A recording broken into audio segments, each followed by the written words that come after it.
Ayan, good news nga po ito sa Team EDC, lalong-lalo na po kay Edu at kay Viancy. So, naging endorser po sila. Kita po natin kung papaano mag-endorse itong si Edu ng mga pabango. At kita naman po natin na nag-e-enjoy si Viancy habang tinititigan niya nga po itong si Edu.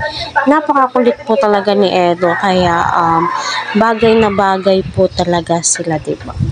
Kaya marami ang mga supporters ang nagsasabi na sana nasa UAE din daw po, bibili daw po sila kung kailan i-release yung pabango. So yung mga bagay na pabango kapag summer na so nakakatuwa, no?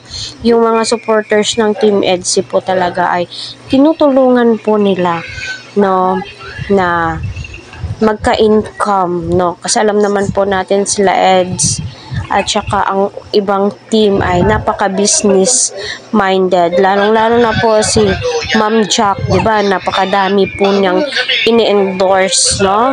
Kita po natin yung mag-asawa, kaya kita naman po natin si Kuya Jumar, may mga paninda din po. So, yung Team EDC ay gumawa din po ng way, or kay Kalingap Ian ba yun? At least, alam po natin na nagsusuportahan po sila.